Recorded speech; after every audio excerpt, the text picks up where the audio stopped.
Amados irmãos, graça e paz novamente. Nós vamos meditar na palavra. Nesse momento a gente também vai ter o ensino para as crianças ali na salinha. Débora, gostaria de orar por eles, se puder vir aqui na frente. Você também. Simbolicamente, irmãos, estenda suas mãos ali, crianças. Esteja orando também. Glorioso Deus, eterno Pai, te damos graças, Senhor. Tu és um Deus maravilhoso e o Senhor tem cuidado de nós. Nós queremos te pedir agora também, Senhor, abençoe esse momento em que as crianças terão o privilégio, Deus, de receber teu ensino, já desde pequenas. Prepara o coração delas, Deus, para que elas possam receber do Senhor, serem abençoadas pelo Senhor, que com isso elas venham a crescer na graça, na fé, no amor de Jesus Cristo, e então glorificar o nome de Jesus Cristo a cada momento em que elas forem amadurecendo. Deus, abençoe, Senhor, nossa irmã Débora nesse momento, estará ali se dedicando a isso. O Senhor a use para o benefício não somente dos teus filhos aqui, mas também para a glória de Jesus Cristo. Em nome de Jesus oramos. Amém. Amém. Deus abençoe, irmão. Irmãos, vamos abrir nossas Bíblias em Atos dos Apóstolos, capítulo 5. A exposição é do 17 ao 42, mas eu acho pertinente nós lermos para recapitularmos, versículo 12 em diante. Atos dos Apóstolos, capítulo 5, vamos ler do verso 12 em diante. Esteja atento, eu vou estar na NAA. Os irmãos também estão projetando aqui. É uma narrativa extremamente importante. Diz assim então a palavra de Deus: muitos sinais e prodígios eram feitos entre o povo pelas mãos dos apóstolos. Todos costumavam se reunir de comum acordo no pórtico de Salomão. Mas dos restantes ninguém ousava juntar-se a eles. Porém, o povo tinha grande admiração por eles. E aumentava sempre mais o número de crentes no Senhor, uma multidão de homens e mulheres, a ponto de levarem os enfermos até pelas ruas e os colocarem sobre leitos e macas, para que, ao passar Pedro, ao menos a sua sombra se projetasse sobre alguns deles. Vinha também muita gente das cidades vizinhas de Jerusalém, levando doentes e atormentados por espíritos imundos, e todos eram curados. Levantando-se, porém, o sumo sacerdote e todos que estavam com ele, isto é, o partido dos saduceus, ficaram com muita inveja, prenderam os apóstolos e os recolheram à prisão pública. Mas de noite, um anjo do Senhor abriu as portas da prisão e, levando-os para fora, disse-lhes: vão ao templo e digam ao povo todas as palavras dessa vida. Tendo ouvido isso, logo ao amanhecer, entraram no templo e ensinavam. Quando chegaram o sumo sacerdote e os que estavam com ele, convocaram o sinédrio e todo o conselho dos anciãos do povo de Israel e mandaram buscar os apóstolos na prisão. Mas quando os guardas chegaram lá, não os encontraram no cárcere. E voltando, relataram, dizendo: encontramos a prisão fechada com toda a segurança e os sentinelas nos seus postos, juntos às portas, mas abrindo as portas, não encontramos ninguém dentro. Quando o capitão do templo e os principais sacerdotes ouviram essas informações, ficaram perplexos a respeito deles e de que viria a ser isso. Nesse momento, alguém chegou e lhes comunicou: vejam, os homens que os senhores prenderam estão no templo ensinando o povo.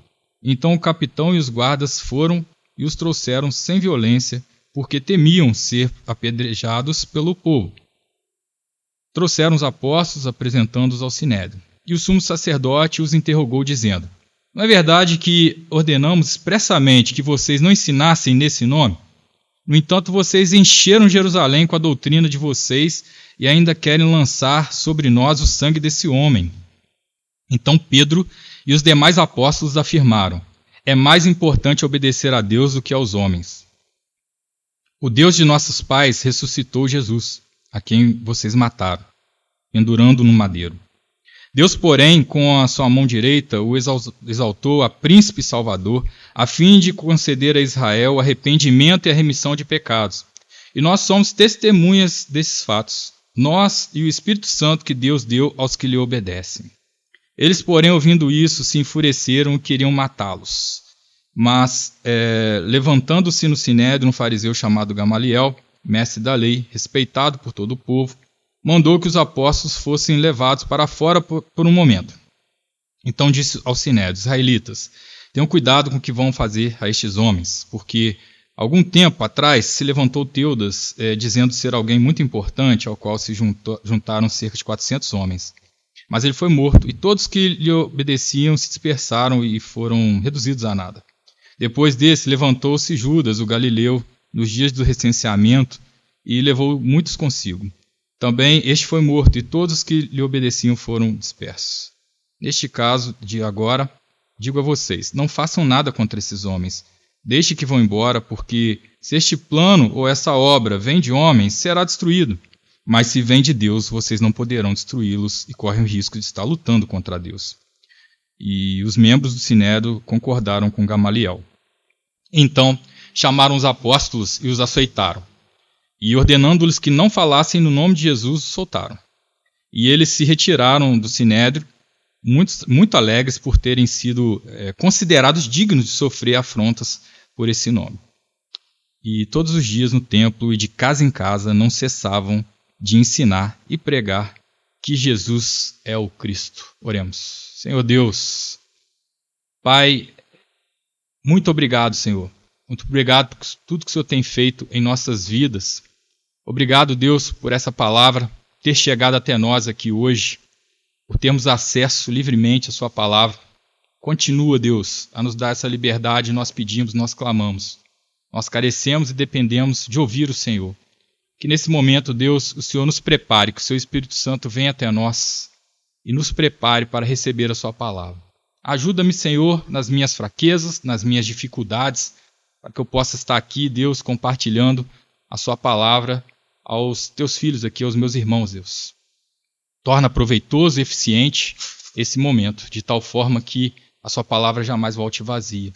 Com isso, sejamos fortalecidos, sejamos encorajados, sejamos corrigidos, Deus, e sejamos consolados com aquilo que o Senhor é e como o Senhor está governando o mundo. Que bom, Deus, estar num mundo onde somos governados pelo Senhor.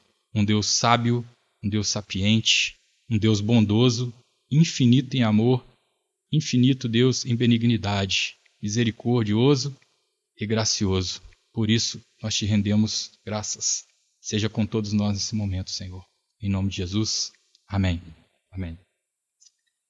Bom, meus irmãos, esse é um trecho bem no início da história da igreja, que traz um relato do início da história da igreja. Essa igreja, depois da ascensão de Cristo, ela recebeu o Espírito Santo e milhares de pessoas nesse capítulo 5 aqui já haviam sido batizadas. Alguns milagres estavam sendo realizados pelos apóstolos de Jesus Cristo, testificando a mensagem deles de que eles eram realmente enviados de Deus, que não eram impostores.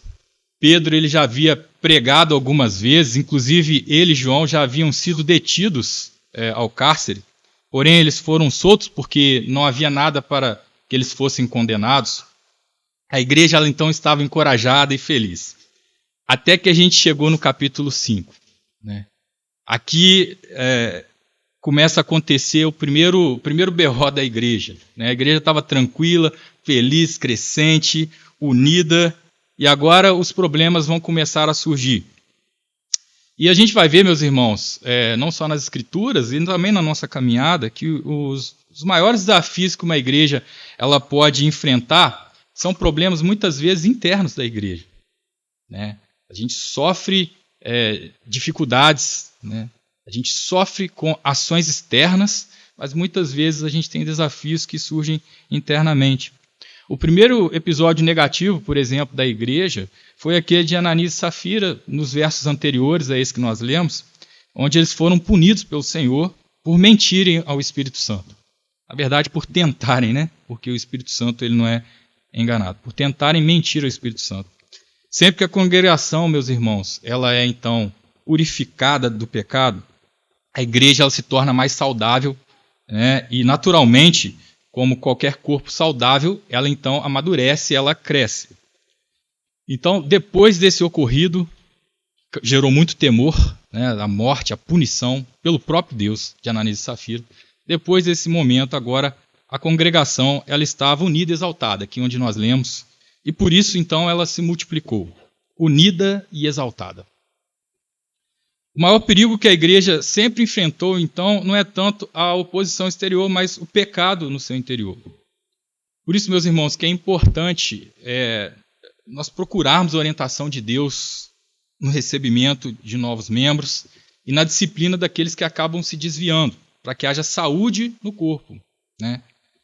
E aí a morte de Ananias e Safira teve uma influência purificadora tão grande, mas tão grande, que ninguém se atrevia a entrar para a nova comunidade com razões que fossem meramente humanas. Aquele ocorrido gerou temor naquelas pessoas que estavam de fora e estavam pensando então fazer parte do cristianismo.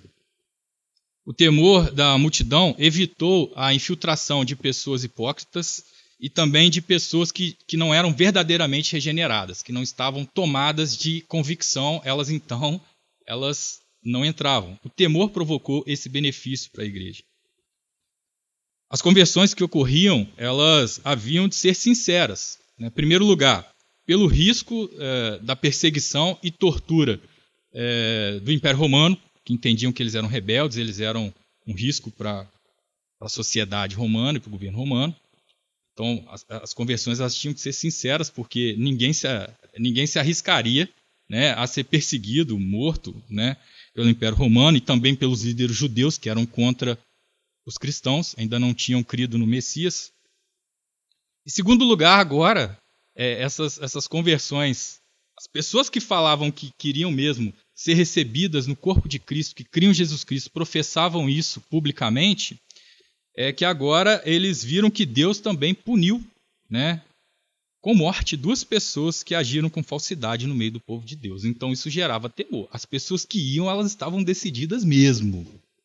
Né? Então isso evitou a chegada de pessoas não convertidas no meio do corpo de Cristo. Só aqueles que experimentavam então uma genuína obra salvadora de Deus se atreviam a entrar para a igreja. E a gente não está falando aqui, meus irmãos, de uma conduta perfeita, de cumprimento de lei.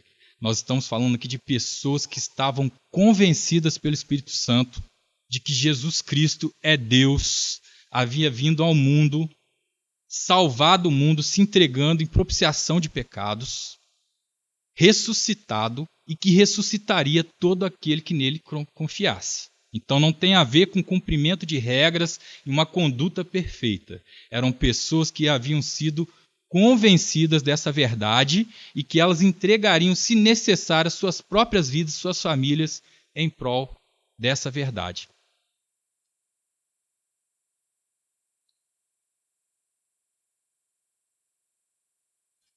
Então só aqueles que criam e temiam e amavam Jesus de fato se tornavam discípulos dele. Só aqueles que experimentavam essa conversão verdadeira. No entanto, a igreja, ela, apesar de alguns não tomarem essa decisão, né, ou alguns demorarem a tomar essa decisão, porque muito provavelmente alguns não tomaram a decisão imediatamente, mas posteriormente vieram a crer com convicções e tal. Apesar disso, a igreja ela era vista com muito prestígio pela comunidade local. Né? Nesse período da igreja, o Pedro ele era o principal dos apóstolos, de tal maneira que as pessoas elas estavam colocando os enfermos na projeção, como nós vimos, da sombra de Pedro, na esperança de serem curados. E aqui é importante ressaltar, meus irmãos, que a Escritura não diz, eu já ouvi mensagens sobre isso, pessoas pregando sobre isso, às vezes falando sobre isso, a Escritura não diz que as pessoas eram curadas com a sombra de Pedro. A Escritura diz que pessoas acreditavam tanto no ministério de Pedro que colocavam os enfermos, pelo menos, na sombra, porque eles acreditavam que eles poderiam ser curados. E, de fato, no versículo 16 que nós lemos, algumas pessoas vieram de regiões vizinhas, o evangelho já estava se expandindo, algumas pessoas foram curadas, mas, como eu disse, não fica claro aqui que foi simplesmente pela sombra. O verso 15 diz que as pessoas acreditavam nisso, colocavam. O verso 16 diz que, entretanto, algumas pessoas estavam vindo de outras regiões e muitos deles estavam sendo curados. Né?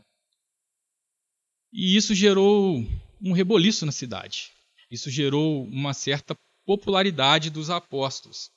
E isso despertou ali novamente a atenção dos principais sacerdotes e também dos saduceus, né? Os saduceus eram uma seita, né, dentro do judaísmo que não acreditava, eles acreditavam só no Pentateuco. Eles não acreditavam em espírito, eles não acreditavam em anjos e eles também não criam na ressurreição. E um dos motivos centrais do livro de Atos ter sido escrito por Lucas ali, né, foi justamente a rejeição do evangelho pela nação de Israel, né? E o trecho de hoje ele descreve mais um processo, né, mais um episódio de rejeição ali e perseguição exercida pelas próprias autoridades de Israel. Os saduceus, então, aliás, os sacerdotes influenciados pelos saduceus, eles estavam cheios de ciúmes, como nós lemos ali, cheios de inveja, com o sucesso e a credibilidade que os apóstolos estavam ganhando. O ensino no templo ele era prerrogativa dos sacerdotes. Ensinar no templo era responsabilidade dos sacerdotes. Nas sinagogas eram os rabinos, né? Mas no templo era responsabilidade dos sacerdotes ensinar. E os discípulos estavam ensinando ali. Então não é à toa que eles ficaram com inveja, né, do crescimento desse movimento cristão. E como eles achavam também que Jesus era um falso profeta, mais um de falso Messias, né? E que seus seguidores estavam prejudicando a ordem da cidade, né? As autoridades então decretaram a prisão preventiva daqueles homens e os lançaram em uma prisão pública. Ao que tudo indica que agora, meus irmãos, dessa vez, muito provavelmente os 12 foram presos, né, foram detidos ali e foram lançados em uma prisão pública. Para que no dia seguinte, então, isso foi na noite, para que no dia seguinte eles fossem chamados e fossem interrogados, então julgados pelo Sinédrio ali. E sempre foi assim na história da igreja, meus irmãos, sempre foi assim. Toda vez que o cristianismo ele se expande, pela ação de Deus, há uma mudança cultural na região onde ele está sendo pregado, onde o evangelho ele alcança, né? E o resultado também sempre foi o mesmo. O resultado é que a oposição ela sempre se levanta, sempre vai ter hostilidade, sempre vai ter perseguição. Somente quando a igreja está igual ao mundo, né, que ela não vai ser perseguida, ela não vai ser incomodada, né, porque ela está sendo igual ao mundo, então ela não está influenciando no mundo. Mas quando ela cumpre o seu papel, vai haver sempre radical ali perseguição contra ela. Sempre foi assim. Então, eles estavam presos, e aí Deus vem e manda um anjo para libertá-los da prisão. E a Escritura, meus irmãos, ela diz várias vezes, né, que Deus envia anjos. A gente tem diversos episódios no Antigo e Novo Testamento que Deus envia anjos para salvar e para proteger o seu povo. Os anjos, eles são seres espirituais, eles são mensageiros de Deus, e na maioria das vezes eles agem de forma invisível. Com certeza eles estão presentes no mundo e na vida dos crentes fazendo a obra de Deus. Você com certeza já teve alguma situação de risco, ou várias situações de risco iminente ali, onde você teve que suspirar assim, após um livramento, algo muito grave poderia ter acontecido. Muito provavelmente isso não foi acaso, foi Deus, né, fazendo uso dos seus anjos. Em condições ordinárias, normais, esses anjos eles não se materializam, a não ser em circunstâncias muito raras, né, onde Deus ele tinha um propósito muito peculiar, como é o caso aqui que nós lemos aqui no Novo Testamento que estava acontecendo. E aí, com isso, libertando os apóstolos, Deus ele não estava só favorecendo os apóstolos, Deus ele estava favorecendo toda a nação de Israel. Ele estava dando graciosamente outra chance da nação ouvir a mensagem de salvação ao enviar esse anjo para libertar os apóstolos que queriam pregar Jesus. O fato é que os apóstolos sobrenaturalmente libertos, eles foram encorajados pela mensagem que o anjo trouxe.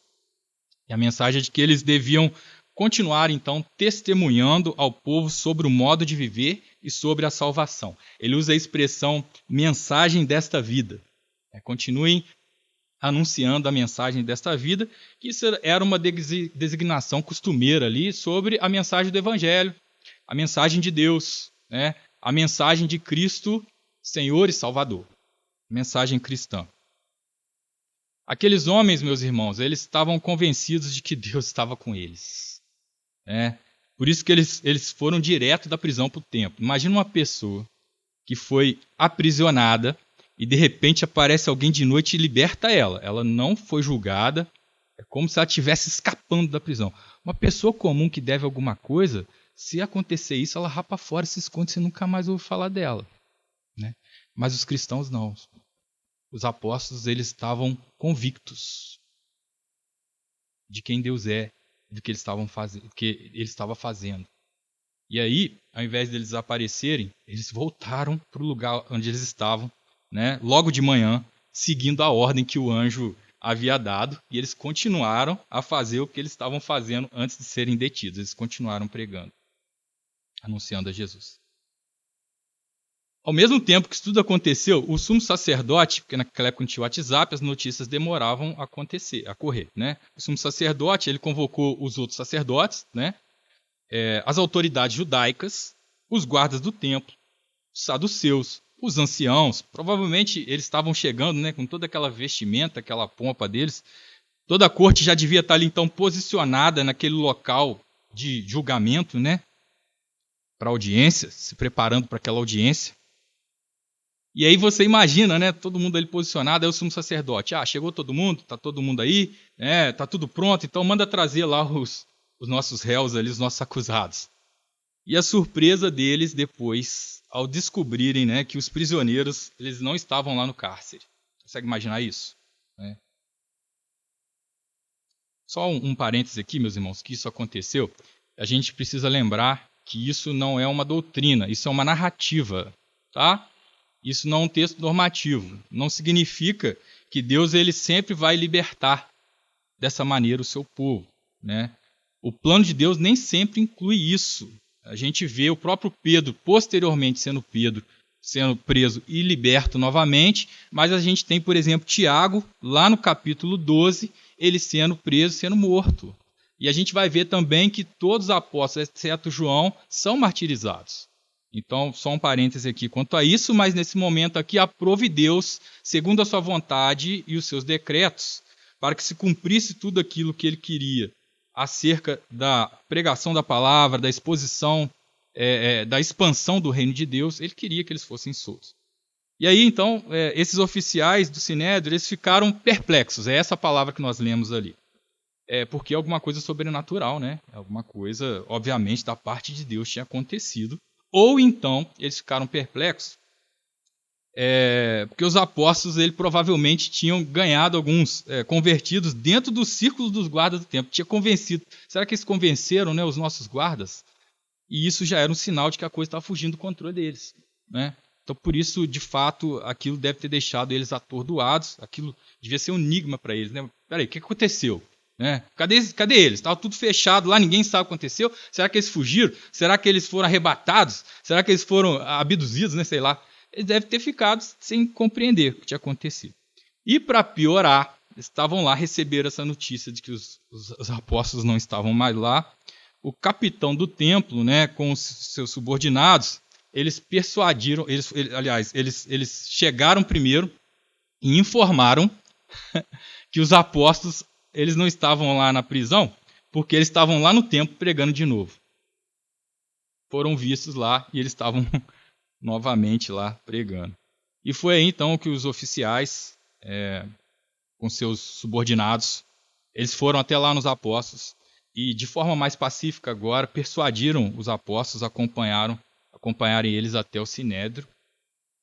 E eles não fizeram uso de violência, né? Isso não seria normal se não houvesse uma razão. Eles não fizeram uso de violência, meus irmãos, porque eles sabiam, né, que muita gente tinha aderido à fé dos apóstolos, muita gente estava se agregando, e aqueles que não estavam se agregando, pelo menos estavam se simpatizando, né, com o que eles estavam ensinando, com quem eles eram, com a forma de vida dos cristãos.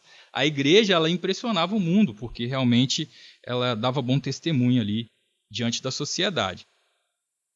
E o capitão ele sabia que se ele usasse de hostilidade para com eles, ele podia provocar então uma reação pública ali, né? Então os apóstolos eles submeteram, eles não reagem, né, porque eles sabem que de fato Deus estava controlando tudo aquilo, e eles acompanharam os oficiais ali de livre e espontânea vontade até o lugar onde estava reunido o Sinédrio ali. O Sinédrio, então, ele era, essa corte toda, era a maior autoridade civil e religiosa de Israel. E chegando lá, o sumo sacerdote os acusou de duas coisas. O sumo sacerdote os acusou de terem desobedecido a ordem do Sinédrio anterior, no capítulo 4. Pedro já havia sido preso e o Sinédrio já tinha falado para eles pararem com aqueles ensinamentos em nome de Jesus, e agora eles encheram a cidade com esse ensinamento. A gente não tinha falado com vocês para vocês não pregarem mais? Vocês estão desacatando uma autoridade? Foi essa a primeira acusação. E a segunda acusação que ele fez aos apóstolos é que eles estavam tentando levar o Sinédrio, aliás, levar o povo contra o Sinédrio. Vocês estão falando aí que a gente crucificou esse homem, não quis nem falar o nome dele, né? A gente crucificou esse homem. Vocês estão julgando a sociedade contra a gente aqui. Né? Os apóstolos, é claro, meus irmãos, eles não tinham como objetivo principal fazer isso, né? Causar uma rebelião, uma revolta, mas a sua pregação da cruz, ela acabava dando essa impressão. Aqui nós veremos então a defesa dos apóstolos diante ali então dessa audiência, foi o testemunho deles ali. Eles não estavam no campo da subjetividade, meus irmãos. Eles, de fato, haviam presenciado a ressurreição de Jesus Cristo tendo sido morto e então ressuscitado. E aí Pedro, ali, com toda coragem e intrepidez, ele fala a favor dos 12 ali, junto com os 12. Né? O seu breve discurso é maravilhoso, assim, irrefutável e é muito claro.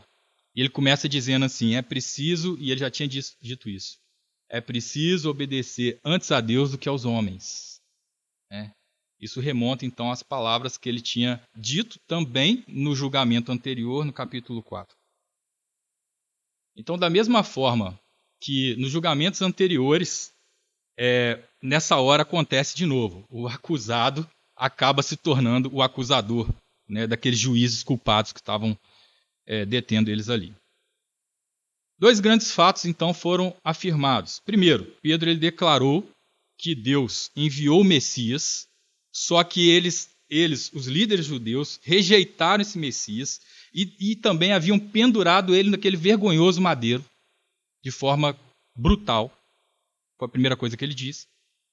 E depois ele diz que o Deus dos pais deles, ele dizendo, o Deus dos nossos pais, o ressuscitou dentre os mortos. Vocês mataram ele, mas Deus o ressuscitou dentre os mortos, em cumprimento das promessas. E só um ponto aqui, que ao usar a expressão o Deus dos nossos pais, fica muito claro que Pedro estava demonstrando que ele ainda se considerava judeu.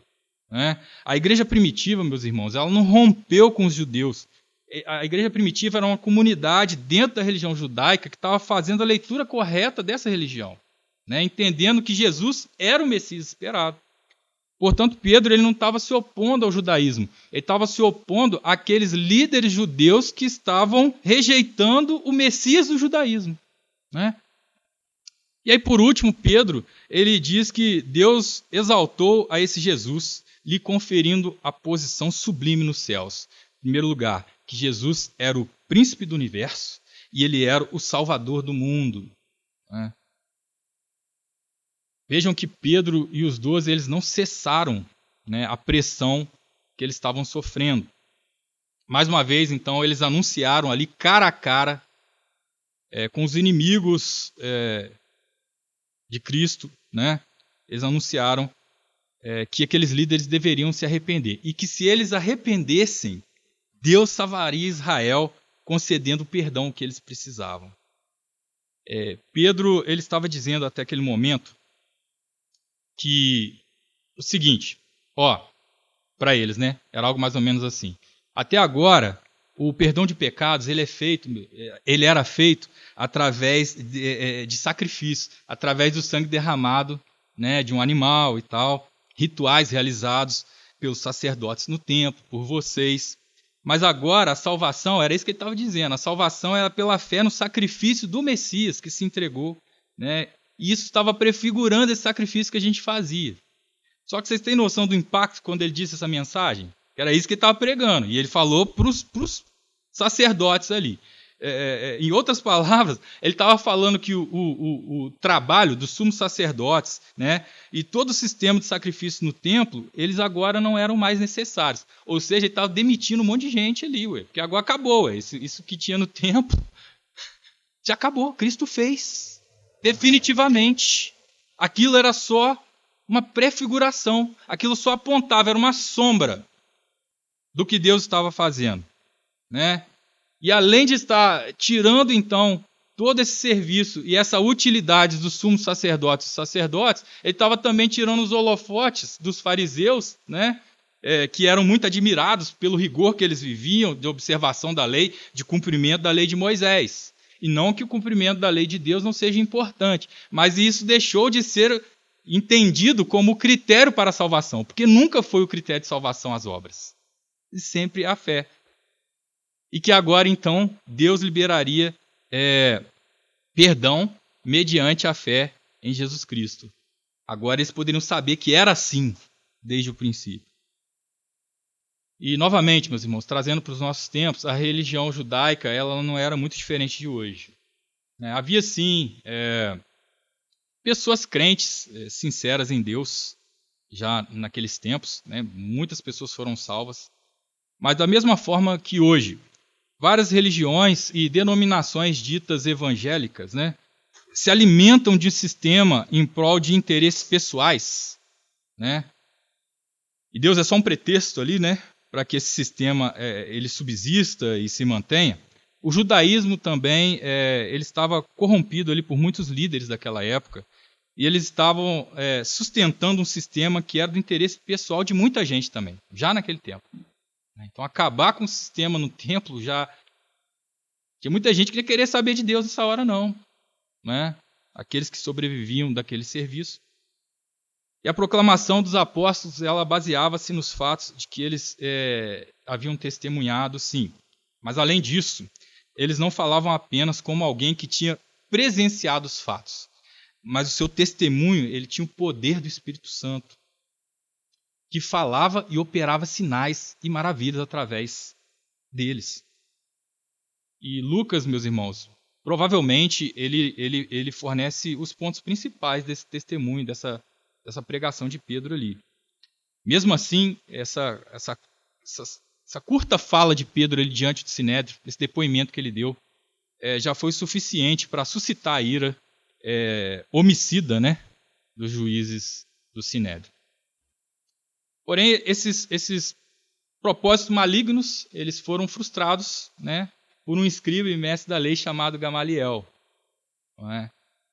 O historiador Flávio Joséfo, ele nos conta que o partido dos fariseus, apesar dele ser um número menor do que o dos saduceus, ele possuía tanta popularidade e influência no povo, entre o povo israelita, que os saduceus, eles mesmo sendo em maior quantidade, eles não ousavam tomar nenhuma atitude que os fariseus se opusessem, né?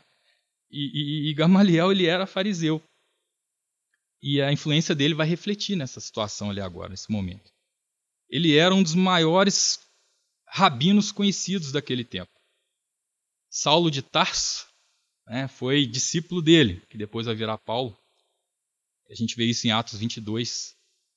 E Gamaliel era largamente conhecido como o professor, o maior de todos ali, né? Professor da lei no seu tempo. Então, um fariseu, ele já era muito respeitado pelos líderes judaicos. Gamaliel, ele era mais ainda, né? E o seu posicionamento, então, ele se deu num momento mais privado. Ele pediu para que tirasse os apóstolos, então ele tentou ter uma sessão com a plenária ali de forma privada, somente os líderes ali, onde ele fez um apelo à moderação, né? Ele foi meio moderado ali, não, peraí, vamos apelar aqui não, tentar matar eles não, porque isso era típico dos fariseus, né? E aí os argumentos que ele usa, ele vai fazer menção de fatos históricos que tinham ocorrido há pouco tempo para eles ali, né, recentes, para lembrá-los de que já havia acontecido outros movimentos como aquele entre os judeus que não deram em nada. Então ele falou assim, então a gente não precisa temer esse grupo ali que proclamava que Jesus era o Messias. Então não se preocupem, porque isso já aconteceu outras vezes, daqui a pouco isso esfria e tal. Eles estavam vivendo, meus irmãos, um momento, naqueles dias, de muita insegurança social ali, política, né? E aí Gamaliel cita 2 exemplos, que nós lemos aqui, de messias autoproclamados, né? Cujas facções elas foram destruídas ali pelos romanos e depois eles morreram, né? Ele lembrou primeiro de Teudas, que persuadiu, conforme nós lemos, pelo menos 400 pessoas ali. Esse movimento ele foi massacrado. Primeiro Teudas foi morto e logo depois os seus seguidores, né, depois veio e deu ruim para ele. E todo mundo então fugiu, abandonou aquele movimento. Outra insurreição, no verso 37 a gente viu, foi do Judas, o Galileu, né?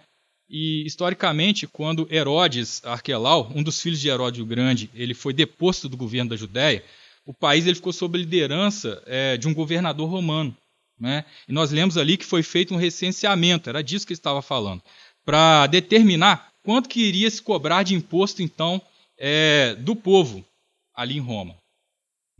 Esse Judas aqui, que ele mencionou, provocou uma revolta religiosa e nacionalista, né, com base de que somente Deus era o rei de Israel, que só Deus tinha o direito de governar sobre o povo de Israel. Esse movimento foi o começo que mais tarde se transformou o grupo que nós conhecemos dos Zelotes, a qual Pedro ele fazia parte. Eles eram um movimento político-religioso radical do século I, 6 depois de Cristo, que lutava pelo fim da dominação do Império Romano na Judéia. Defensores fervorosos da lei de Moisés e da soberania de Deus, eles não toleravam pagar impostos a Roma e estavam dispostos, então, a usar até mesmo de violência, se fosse necessário, para alcançar seus objetivos ali. Esses eram os Zelotes, a qual esse Judas aqui foi mencionado. E durante, então, o ministério de Jesus na Palestina, aquela região estava sofrendo forte tensão política e os Zelotes representavam, então, a ala mais extremista e resistência contra a ocupação estrangeira. Mas a revolta dirigida por Judas também foi massacrada por Roma e, da mesma forma que os outros movimentos apareceram, ele também foi morto e os seus seguidores também acabaram abandonando aquilo.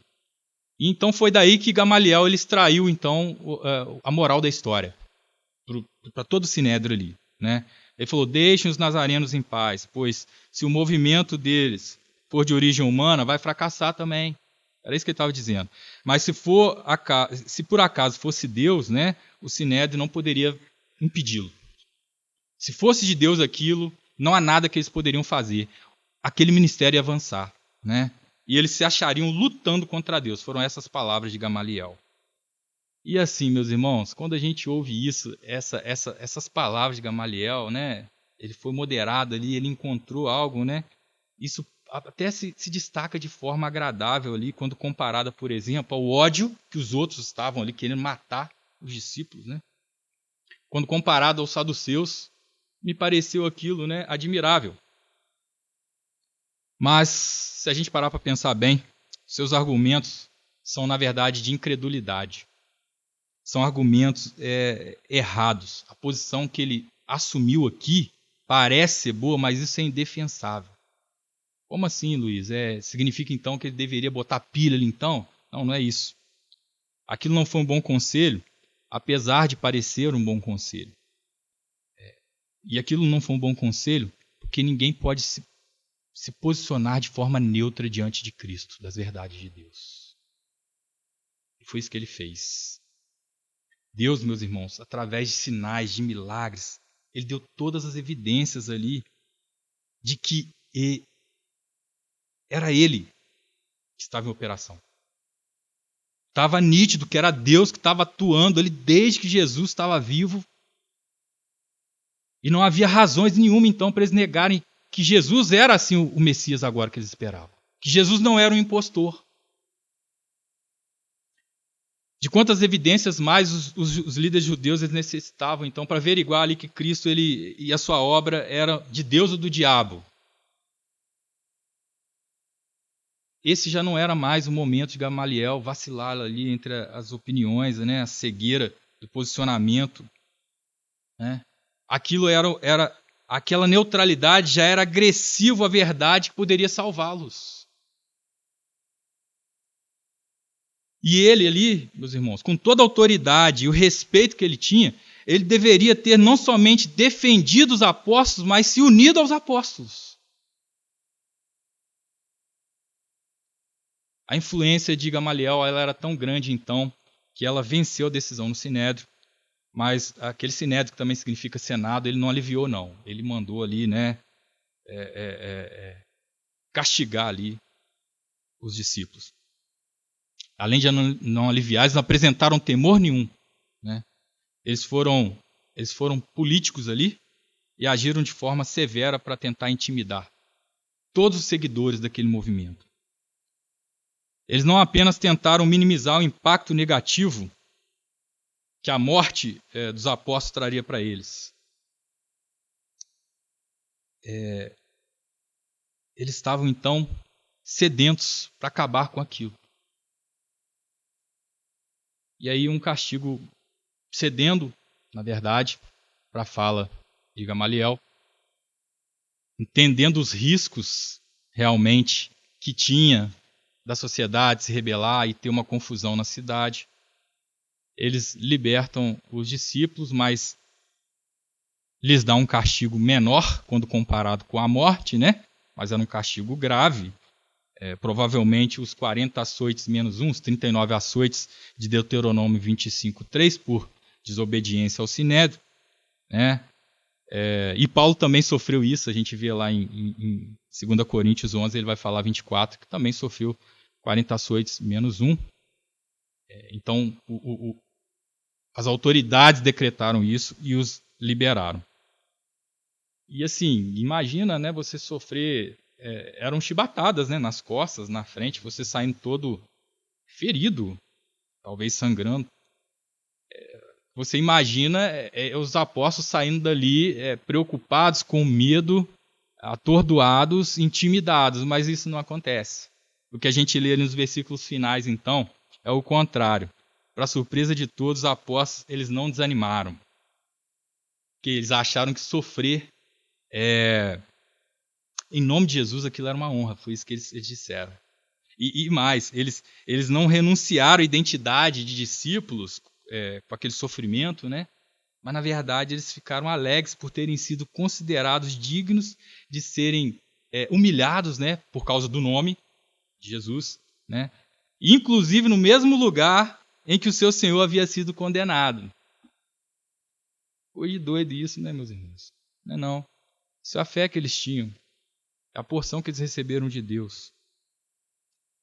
Ao mesmo tempo, encerrando a exposição, eles continuaram a obedecer à autoridade divina.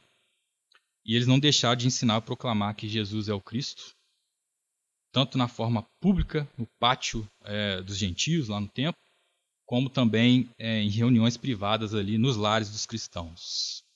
Era isso que eles continuaram fazendo, era isso que estava acontecendo aqui.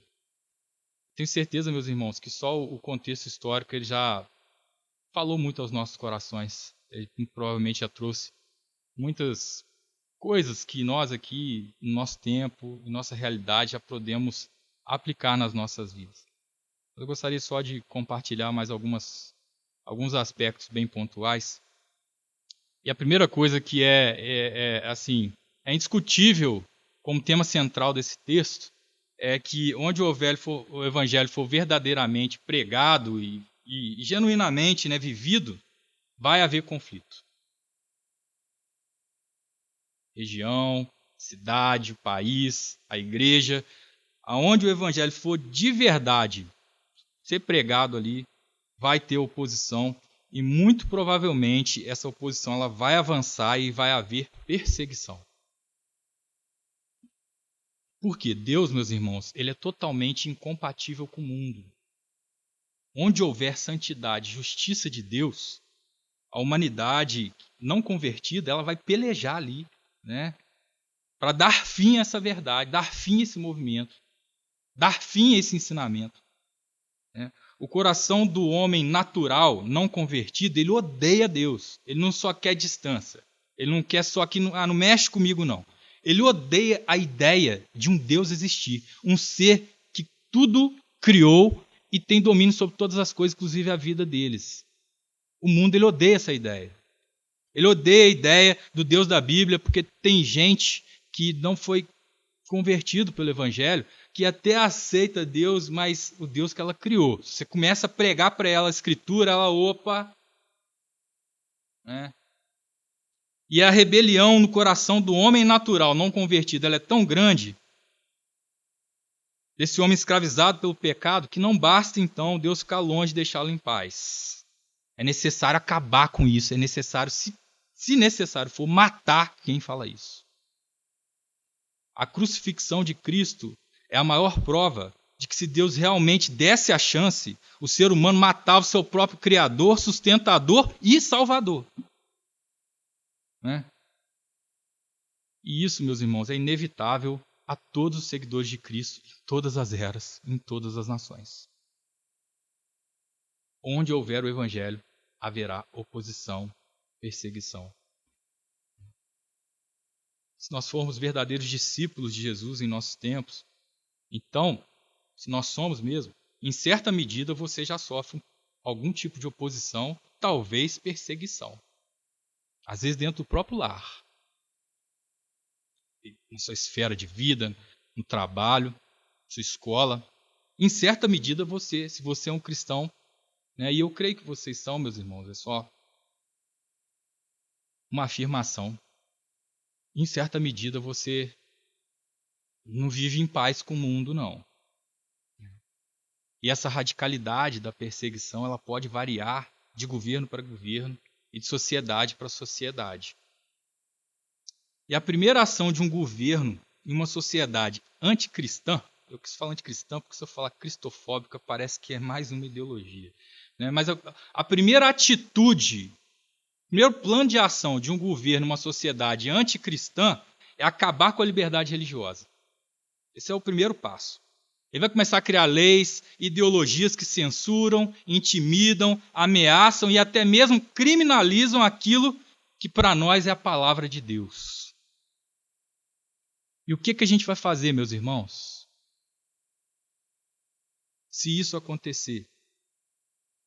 Porque é o seguinte, a Escritura, ela expressa, ela diz isso claramente, que nós devemos nos sujeitar às autoridades, não é isso? Que as autoridades foram instituídas por Deus. Mas só que isso não significa que essas autoridades, toda autoridade foi instituída por Deus, mas não significa que essas autoridades, todo mundo é crente, isso é nítido. Ou seja, que essas autoridades vão fazer bom uso desse poder para fazer o que é certo, reto, justo e santo diante de Deus. Muito pelo contrário, são poucos os que fazem. Né? Então, naturalmente, diante dessa circunstância, por exemplo, de oposição, perseguição, leis que nos impedem de sermos quem nós somos e proclamarmos aquilo que nós cremos, antes de mais nada sujeitar a eles, a gente deve sujeitar a Deus. Porque existe uma hierarquia aqui. As autoridades ao qual nós devemos submissão, elas estão sob submissão a Deus. Então a exceção é quando uma autoridade ordenar algo que for contrário aos preceitos de Deus, né? Ou nos impedir de fazermos a vontade de Deus. Por quê? Porque nós devemos antes obedecer a Deus do que aos homens. E assim, eu sei que isso parece básico, todo mundo sabe disso, né? Isso é iniciante, né? Vamos falar assim.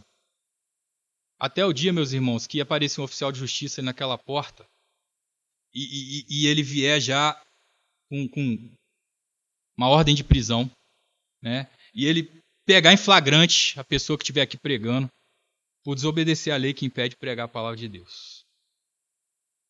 Todo mundo sabe que a gente deve obedecer a Deus primeiro. Mas na hora que acontece,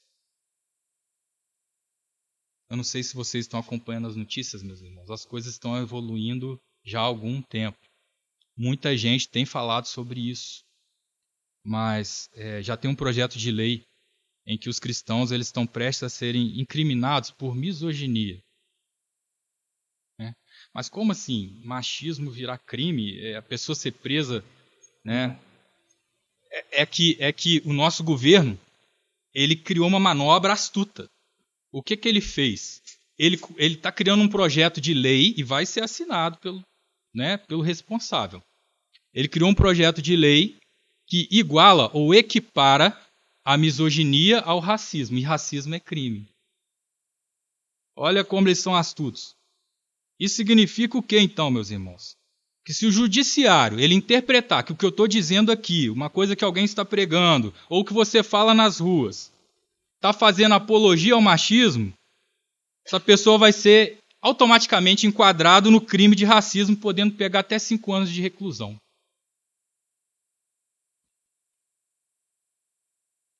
Textos do Antigo Testamento, do Novo, textos que falam de submissão da mulher, Efésios, por exemplo, o pastor está pregando lá na IBSU. Né? Ele vai nos colocar em risco se você interpretar a Escritura. Se uma mulher olhar e falar assim, mas peraí, isso aí que você está falando... E aí, meus irmãos? O que a gente vai fazer? Obedecer a Deus antes de obedecer aos homens é viver em conflito com o mundo, meus irmãos. Porque o mundo, ele tem aversão aos preceitos de Deus. E assim, eu sinceramente, eu estou falando isso aqui, meus irmãos, submisso à palavra de Deus. Porque a gente não escolhe o que a gente vai pregar. Se eu escolhesse que eu fosse pregar, eu não poderia estar dizendo isso. Eu falo isso com muito temor. Porque eu vou precisar de coragem, de fé, de confiança que não vem de mim.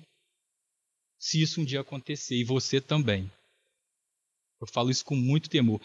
Não que eu tenha, mas pedindo a Deus aqui fé necessária para cumprir a vontade dele, se isso um dia acontecer. Ao mesmo tempo que eu oro para que Deus me dê fé para suportar, como os apóstolos e todos os crentes suportaram a perseguição em diversos lugares do mundo e já suportam, e no Brasil a gente vivia um cenário favorável, da mesma forma que eu peço a Deus coragem e fé, força, para suportar o que isso pode resultar, eu peço a Deus também que Ele mude o nosso cenário. Que isso não venha acontecer. A gente não deve pedir a Deus, venha perseguição, não. A gente pede, Deus, muda isso, Senhor. Nós devemos orar por isso, meus irmãos. Para que a gente tenha liberdade de viver a vontade de Deus, de fazer a vontade de Deus.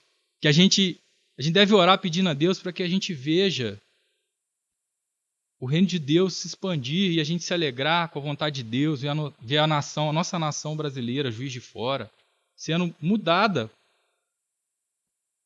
pela fé em Jesus Cristo, sendo endireitada e salva. Quão bom deve ser, meus irmãos, viver numa cidade cristã, de verdade. Segunda coisa que nós vimos aqui, que salta também nas falas de Gamaliel. Não há possibilidade de neutralidade diante da veracidade de Deus, diante das coisas de Deus e do que Ele espera daqueles que dizem serem seus seguidores. Não dá para ser meio termo ali. Não dá para ser passivo no seguinte sentido. Vamos ver, se for Deus aí... O Gamaliel, não sei se vocês perceberam, ele trouxe uma palavra de sabedoria que de fato trouxe uma solução para o problema que os saduceus e os sacerdotes tinham com os apóstolos ali e com a sociedade. Ele encontrou uma solução. Não, peraí, como é que a gente para eles e também para não criar problema com os judeus? Mas ele não trouxe uma solução para o problema que eles haviam arrumado com Deus. Deus, meus irmãos, ele se revelou a cada um de nós um dia. Ele nos chamou. Ele nos falou através da sua palavra. Não foi de forma mística, não foi de forma espiritual. Deus, ele nos chamou através da palavra dele. Um dia que alguém pregou para você sobre isso e você creu.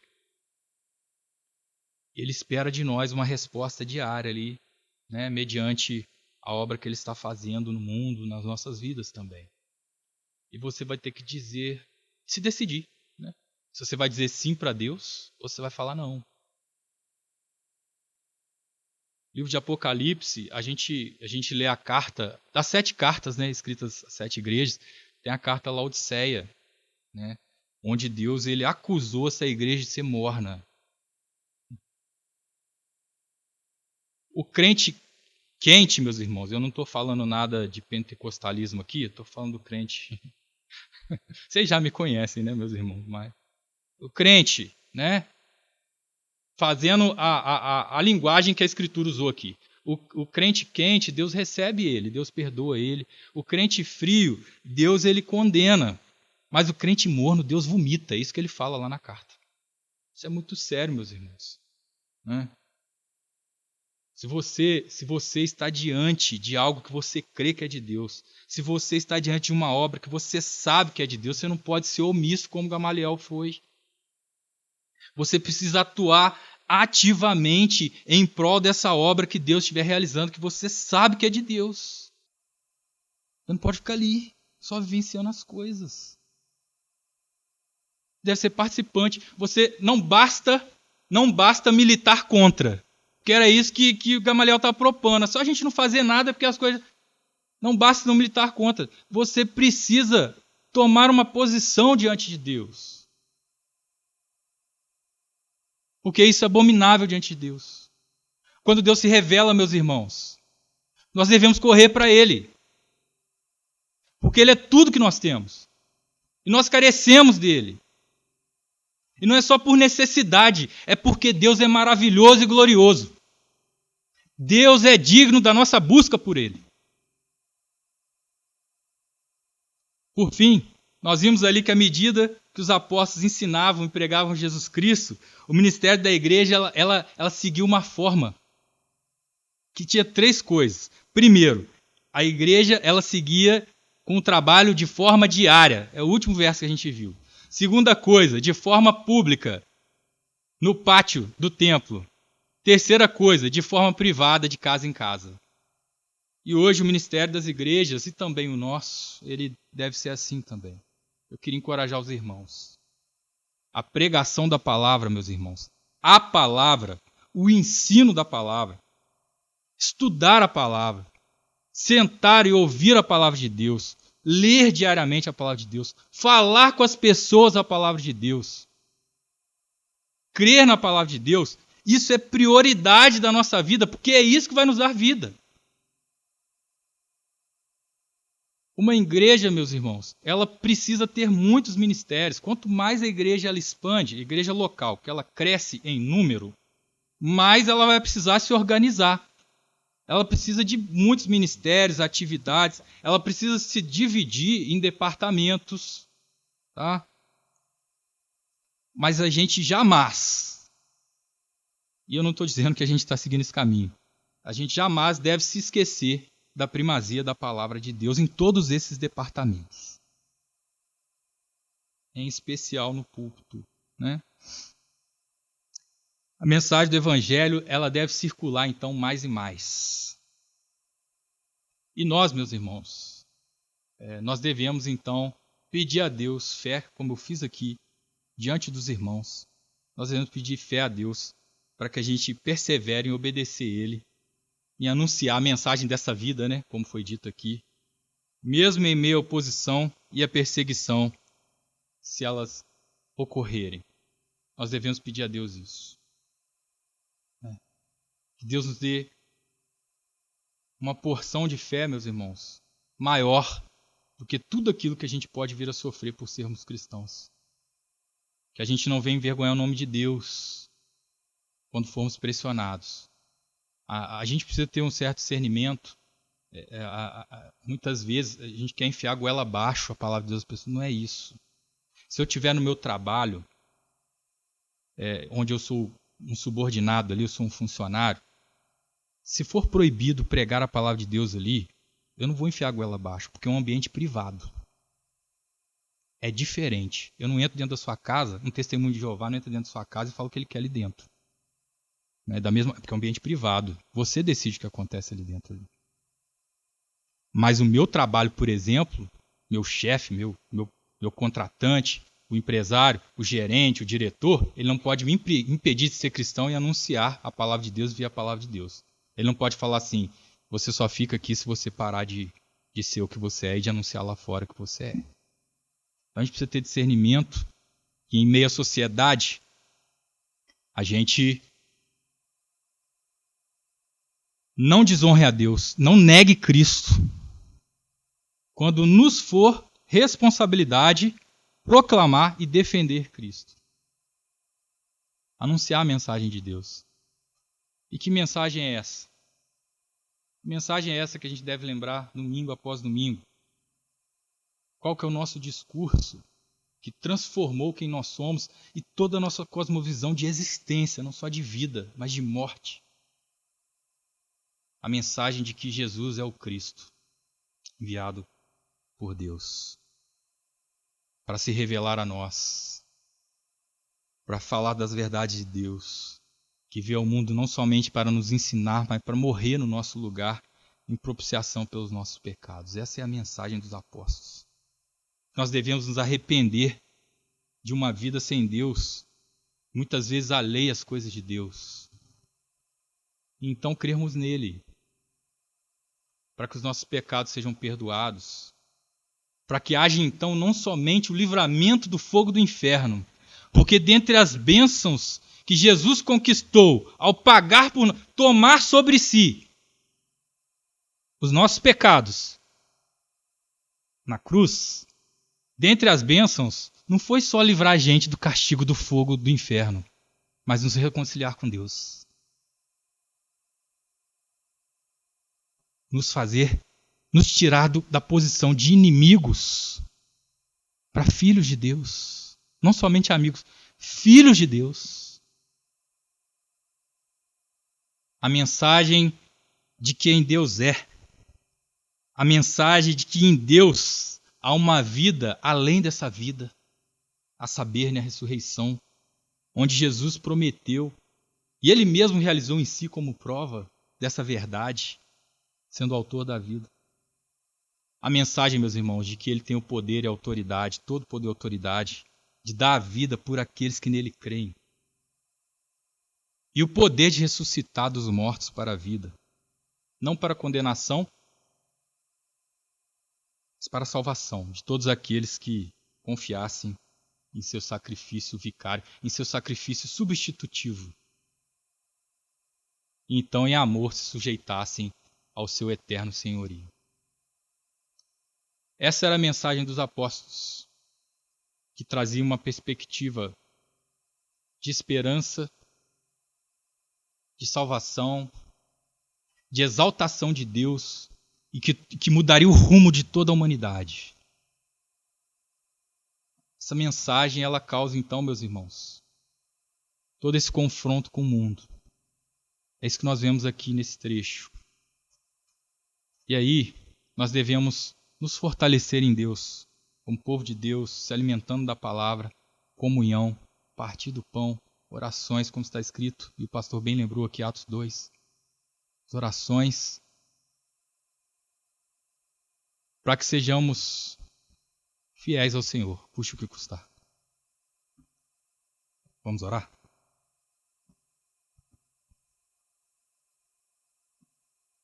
Senhor, Tu bem sabes que nós somos frágeis, que nós somos infiéis, mas o Senhor é fiel, Deus. O Senhor sabe que nós somos frágeis e errantes, mas o Senhor é reto e santo. O Senhor, Deus, é constante. E do Senhor vem a nossa força. É do Senhor, Deus, que vem o arrependimento. É do Senhor, Deus, que vem a fé. É do Senhor, Deus, que vem as ações benignas. E por isso nós estamos aqui, para Te buscar, Deus, e caminharmos ao Seu lado. Esse é o nosso desejo, conhecer Cristo cada vez mais, provar dele cada vez mais, Deus, de tal forma que Ele torne tudo para nós. E que essas coisas possíveis de acontecer, Deus, no mundo, elas não venham, Deus, a tirar de nós, a desviar os nossos olhos daquele que é o nosso prêmio, Senhor Jesus. Nos ajude, Senhor. Confesso aqui diante do Senhor que nós não somos capazes de fazer isso por nós mesmos. Não nos dê, Senhor, uma prova maior daquela que podemos suportar. E que em meio às provações, Deus, Teu Espírito Santo, assim como aqui nesse texto e toda a história da igreja, Deus, que Teu Espírito Santo nos encoraje, nos fortaleça, nos domine, nos instrua, nos encha, Senhor, para que possamos honrar o Teu nome em meio às adversidades da vida. Ó Deus, se for da sua vontade, que o Senhor nos permita viver livremente a nossa fé e que, mediante a isso, a gente não se posicione com comodismo, mas que a gente aproveite então isso, Senhor, essa liberdade religiosa para anunciar mais e mais quem Jesus é e apresentá-lo a outras pessoas, para que ao final mais vidas sejam acrescentadas pela sua palavra e pelo Espírito Santo e Jesus seja então aclamado por mais e mais criaturas eleitas pelo Senhor. Esse é o nosso desejo, Deus. Em nome de Jesus. Amém.